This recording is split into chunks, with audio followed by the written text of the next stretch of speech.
Ketu actual में ना पूरी बॉडी जिसमें वो हर ऑर्गन को धारण करके चलता है, तो केतु ये है। और राहु क्या है? सिर्फ एक हेड, इतना सा छोटा सा, पर ये बहुत इंपॉर्टेंट है। ऐसा पेपर, इसमें एक कॉलम, फिर उसके बाद ये नक्षत्र का कॉलम, फिर देवता का कॉलम, फिर उसमें एक्टिविटी, आपके घर में उसी देवता के ऊपर क्या एक्टिविटी हो रही है, ये हमने इंटरनली बनाया है।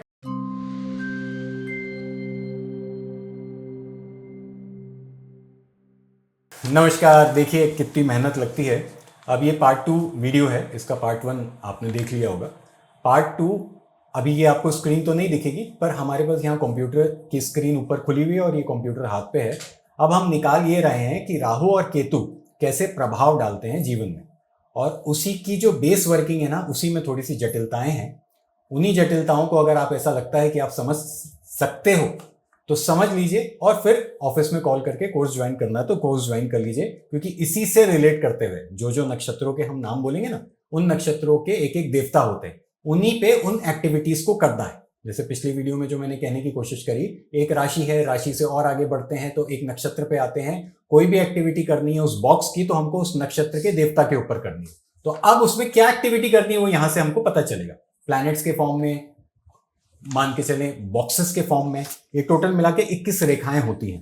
खैर, अभी जब कोर्स करेंगे तो 1 to 1 उसे और अच्छे से मैं क्लियर कर दूंगा। अब सबसे पहले किसी भी व्यक्ति का हमको जो पढ़ना होता है, केशुर, चमरा, गुशबू के ऑर्डर से पढ़ते हैं, पर उसमें भी सबसे पहले हम केतु को पढ़ते हैं। केतु एक्चुअल में ना पूरी बॉडी, जो एक व्यक्ति है ना, उसका जो शरीर होता है, पूरा जो बॉडी होता है, जिसमें वो हर ऑर्गन को धारण करके चलता है, तो केतु ये है। और राहु क्या है? सिर्फ एक हेड, इतना सा छोटा सा, सिर्फ, पर ये बहुत इंपॉर्टेंट है। वैसी उतनी वो बॉडी भी बहुत इंपॉर्टेंट है। तो राहु केतु ऐसे होते हैं टोटल मिला के। तो सबसे पहले हम केतु को पढ़ेंगे कि हमारे पूरे केतु ने क्या क्या धारण किया है।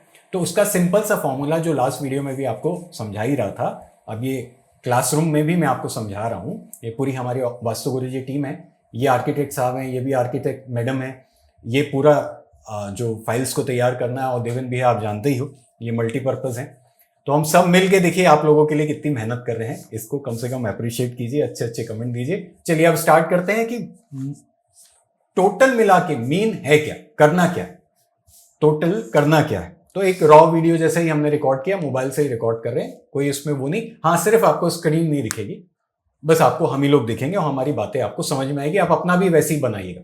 हमने एक वो बनाया है, ऐसा पेपर, इसमें एक कॉलम, फिर उसके बाद ये नक्षत्र का कॉलम, फिर देवता का कॉलम, फिर उसमें एक्टिविटी, आपके घर में उसी देवता के ऊपर क्या एक्टिविटी हो रही है, ये हमने इंटरनली बनाया है। कोर्स के दौरान मैं आपको पूरा अच्छे से बता दूंगा। तो ये ऐसा एक कागज आप भी बना लीजिएगा अपना। अब स्टार्ट करते हैं केतु। तो सबसे पहले आपको ये देखना है कि केतु किसके नक्षत्र में है। केतु जिसके नक्षत्र में होगा ना, वो अपने को सबसे पहले लिखना है कि केतु इस जातक के सूर्य के नक्षत्र में है। अब केतु किसकी राशि में है? तो इस जातक के जो जुपिटर की राशि है उसमें है। तो अपने को 2 प्लैनेट मिल गए। 2 प्लैनेट मोटा हिसाब आप लिख लीजिए, एक लिख लीजिए सूर्य और दूसरा लिख लीजिए जुपिटर। ये जो कागज अभी बना रहे हैं ना, तो सन और जुपिटर का भी बनाना पड़ेगा। अब क्यों बनाना पड़ेगा?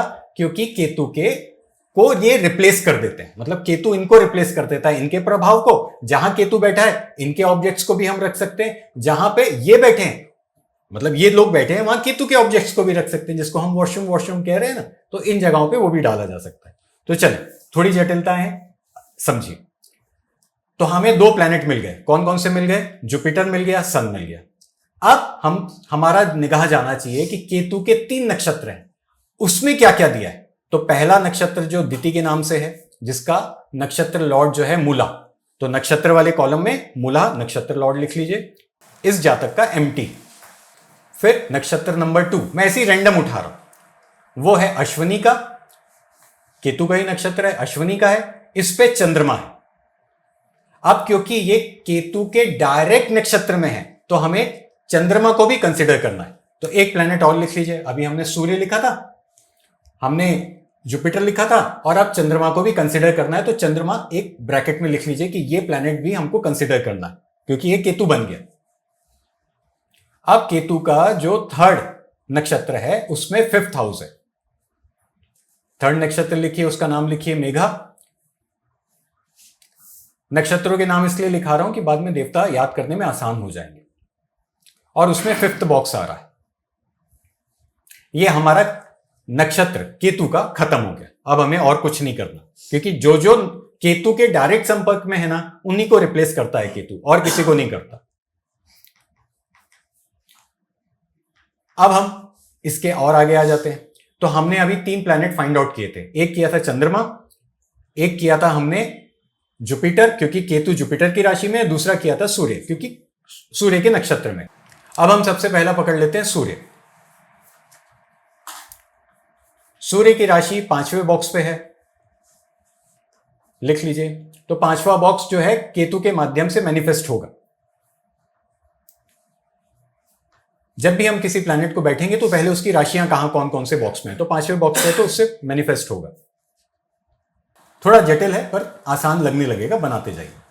अब सूर्य के नक्षत्र में कौन कौन है, तो उनका रिजल्ट भी केतु के माध्यम से ही मैनिफेस्ट होगा।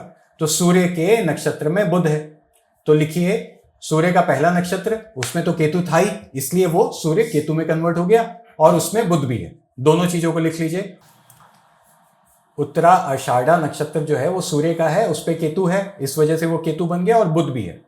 अब बुध को जाके कुछ नहीं करेंगे, बस यहां से हमारी ये वाली स्टॉप हो जाएगी। हमको 3 प्लैनेट मिल गए ना, वो तीनों प्लैनेट हमारे हैं, उसके अलावा कोई नहीं। अब इनके नक्षत्रों में जाके जो प्लैनेट बैठ रहे हैं वो केतु नहीं बनेंगे। ये हो गया। हमने ये वाले नक्षत्र पे एक केतु फाइंड आउट किया, और दूसरा हमने फाइंड आउट किया बुध। अब हम दूसरे नक्षत्र पे चले जाते हैं। दूसरा नक्षत्र जो है वो है तो टॉरस राशि में, कृतिका के नाम से, तो लिखिए सेकंड नक्षत्र कृतिका, कृतिका नक्षत्र उसमें, और हमने लिख लीजिए एम्प्टी, ये खाली है।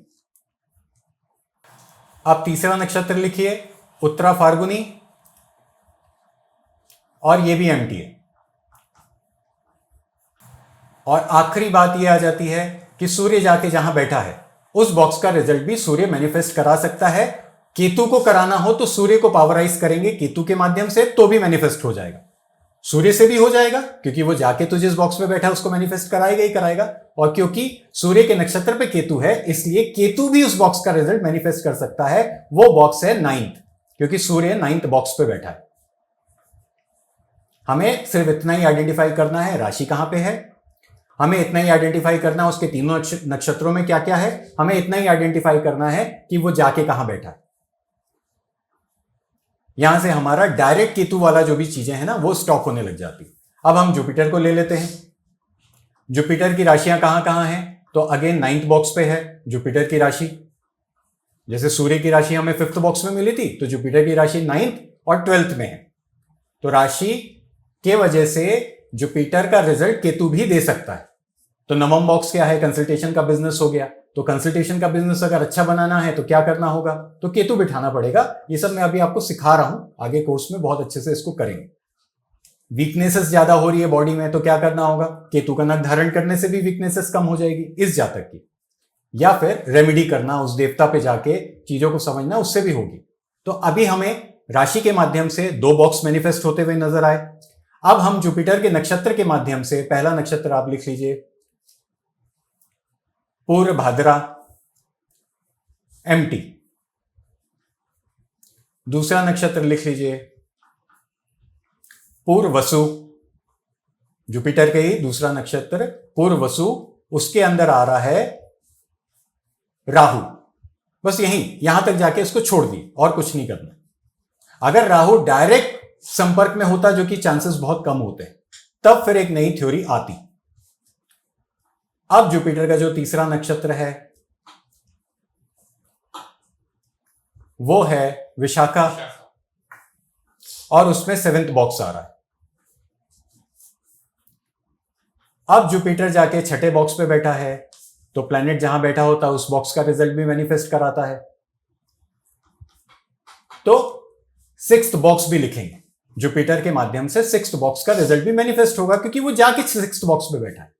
बस ये बात खत्म हो गई। अब आखिरी जो हम करेंगे वो चंद्रमा। हमने 3 प्लैनेट पहले ही फाइंड आउट कर लिए थे ना, तो चंद्रमा का अब आखिरी देखेंगे। तो चंद्रमा की राशि कहां पे है, बहुत सारी चीजें कॉमन निकलते जाती हैं। अब चंद्रमा की राशि 4th बॉक्स पे है, तो चंद्रमा के माध्यम से 4th बॉक्स का रिजल्ट मैनिफेस्ट होगा। चंद्रमा के नक्षत्र में कौन कौन है, तो चंद्रमा के नक्षत्र में 2nd बॉक्स है, तो लिख लीजिए रोहिणी, चंद्रमा का नक्षत्र, पहला नक्षत्र, उसमें सेकंड बॉक्स और नक्षत्र का नाम रोहिणी। दूसरा नक्षत्र हस्ता, उसमें आपको दो चीज मिल रही है, एक मंगल प्लैनेट भी मिल रहा है और सिक्स्थ बॉक्स भी मिल रहा है, सर्विसेज का बॉक्स भी मिल रहा है। इससे पहले भी हमें मिला था ये। काफी बार चीजें कॉमन भी निकलती हैं, ऐसा है। वो कैसे मिला था? क्योंकि सिक्स्थ बॉक्स पे जुपिटर बैठा था, तो जुपिटर भी मैनिफेस्ट करा रहा था, चंद्रमा भी मैनिफेस्ट कराएगा। चंद्रमा नक्षत्र के माध्यम से मैनिफेस्ट कराएगा सिक्स्थ बॉक्स को, और जुपिटर क्योंकि सिक्स्थ बॉक्स पे बैठा है इस वजह से मैनिफेस्ट कराएगा। अब आसान लग रहा है? अब एक और लिख लीजिए, चंद्रमा का 3 नक्षत्र होता है, एकदम फट फिट आंख ट्रेन हो जानी चाहिए। चंद्रमा का एक और नक्षत्र है श्रवण के नाम से। अब श्रवण में क्या एक्टिविटी हो रही है? तो श्रवण में 10th बॉक्स आ रहा है और वीनस भी आ रहा है।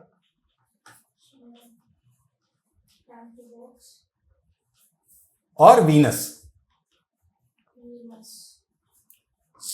अब ये जो इतना बड़ा डेटा आपने बनाया है, बस केतु इतना ही काम कर सकता है।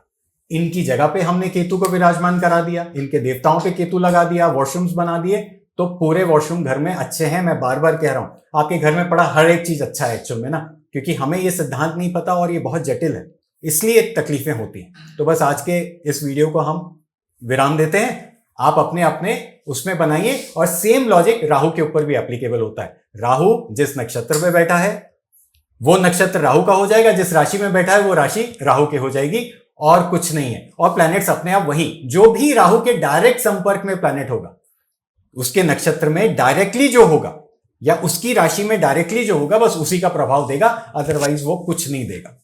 तो एक साइड राहु की पूरी फौज तैयार हो जाती है, एक साइड आपके केतु की फौज तैयार हो जाती है। राहु जो है उसमें हम एक जैसे अटेंशन वाली चीजें रख सकते हैं, घड़ी लगा सकते हैं, डीवीआर लगा सकते हैं, डिजिटल वीडियो रिकॉर्डर जिसको कहते हैं। और राहु के अंदर हम बहुत सारे जितने हो सकते हैं काम, कोई ऐसा आर्ट पीस जो कुछ बताता हो, इंडिकेट करता हो। आपके ऑफिस में जो वो होता है, जो एक डिस्प्ले रैक होता है जो सबसे पहले ध्यान आकर्षण करता है, वो राहु के नक्षत्रों पे हम लगा सकते हैं, राहु के प्लैनेट्स के ऊपर लगा सकते हैं। किस फॉर्म में? इस फॉर्म में। और वैसे केतु टॉयलेट सीट को, डस्टबिन को, कोई भी अंडरग्राउंड चीजें जो जमीन के नीचे चले जाती हैं, वो चीजें, वो सब केतु को रिप्रेजेंट करती है। इस तरीके की बहुत सारी चीजें कोर्स में और कराने की कोशिश करूंगा। अब धन्यवाद, वीडियो को अच्छे से देखिए। Thank you.